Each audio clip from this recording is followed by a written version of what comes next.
Ladies and gentlemen, the truth is out there.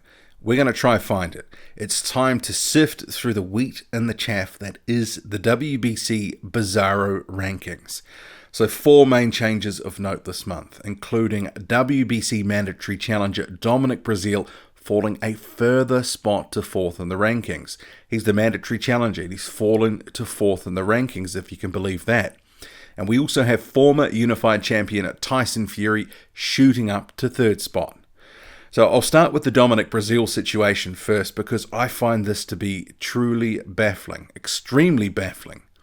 He was announced as the mandatory challenger some months ago now, and at the time he was in 2nd in the rankings. Since then, he's essentially sat on his chuff. He's been waiting for a shot at the WBC belt holder Deontay Wilder. Instead of climbing to number 1 spot to complement that mandatory position, as you might well expect, he's actually slipped a place in both August and now September. I can't really recall a similar situation. I mean, one, you've got the strange circumstances to begin with that he was even installed as the mandatory challenger, and I'm not going to run through that entire backstory again here. But 2, we've now got the fact that he's going backwards despite being the mandatory challenger. It is strange, and in my view, it actually hurts both the WBC and Dominic Breazeale. It hurts the WBC because it's bizarro world stuff again from them. There seems to be no rhyme nor reason to what they're doing. And for Breazeale, the WBC, through its actions, is lessening the prestige associated with his future challenge, if it ever actually, in fact, comes to that. We know Deontay Wilder has no current interest in that fight, and the WBC has stated publicly it's not in a hurry to mandate that fight either.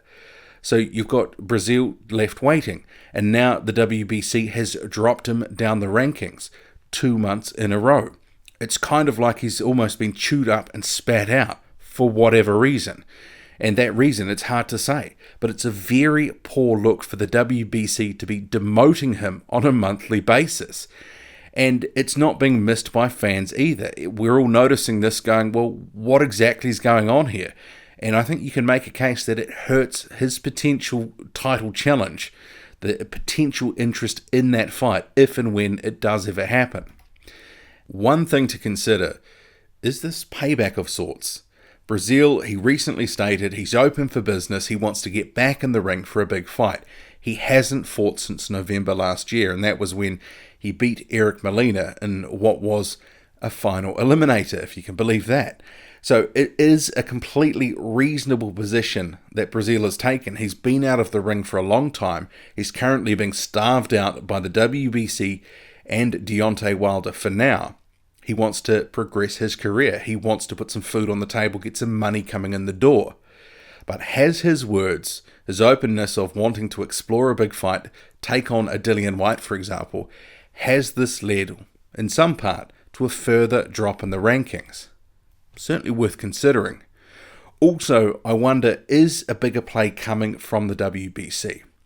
Are they going to do the dirty on him, strip him of his mandatory status at some point under the guise of inactivity or who knows what? I mean, nothing would surprise me. It truly wouldn't. And if I were Dominic Breazeale, I'd be feeling a little bit uneasy about the situation, about having dropped to 4th in the rankings. And potentially what that means or may not mean or lead to in the coming months. I would certainly be seeking an explanation from the sanctioning body if I were him. And perhaps I might just be consulting my lawyer just to, sort of get a bit of advice in case the worst happened. But we'll have to see where that goes. If you actually look above him, you've got Dillion White. He is rated at number 1. And it would have been hard for the WBC to demote White after his recent win over Joseph Parker, who's currently still ranked at 6th in these rankings. So White, he's actually tweeted this, see on screen, with this dog and cat, saying, "This is the face and noise at Bronze Bomber makes when C am still number 1 in WBC, and that ain't changing no time soon. Hashtag Bum Squad."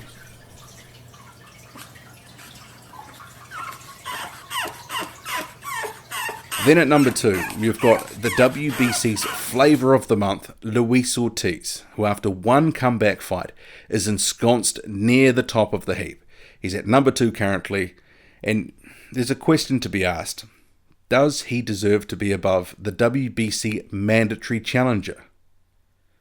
I'd be keen to hear the argument, if you do have one, in support of Ortiz being at number 2 above Breazeale.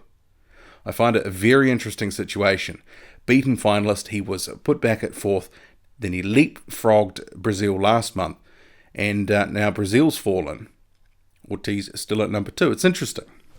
Then at number 3, the other big mover in these latest rankings, it's Tyson Fury. He's up 2 spots, including also leapfrogging Dominic Breazeale. Dominic Breazeale is a bit of a whipping boy in these rankings. So Fury, he's had 2 comeback fights since June. The most recent against faded former title challenger Francesco Pianetta. The cynic in me, the cynical boxing fan, would look at this and go, well, the WBC is looking to bump Fury up as high as humanly possible to further legitimize a fight between him and Deontay Wilder. And why I say that is the tag of champion versus number 3 challenger certainly has a better ring to it than, say, number 5 challenger. Or actually saying that Fury is underdone and he needs more comeback fights. And there's certainly a lot of people saying that. But it is what it is. I'm looking forward to the fight when and if it is made.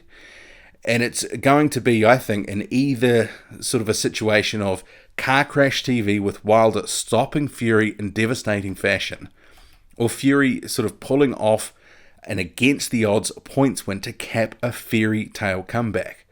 I can't really see it ending any other way. Either Wilder stops Fury, or Fury coasts to a points win. But one thing that was interesting to me about these updated rankings is Fury has yet to sign up to the clean boxing program. And why I say that is there is that asterisk that is next to his name with the letters, and that denotes it, that he is number 3 in the rankings, but that is provisional on him joining the clean boxing program. He's actually had that condition on him since he entered the rankings a couple of months ago. So it does make me wonder, well, when's he going to sign up? Has he done the paperwork? Is there any hold up here?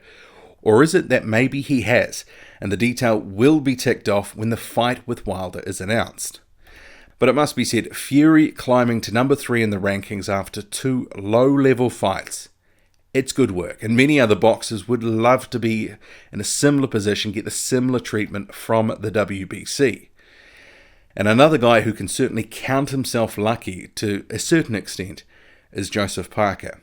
So if you have a look at the rankings, he remains at number 6. And following his recent loss to Dillion White, this is now the only ranking across the 4 sanctioning bodies that Joseph Parker currently has. So you'd have to imagine that Parker and his team will seriously consider, I think, continuing down the WBC path, continue getting those WBC sanctioned fights.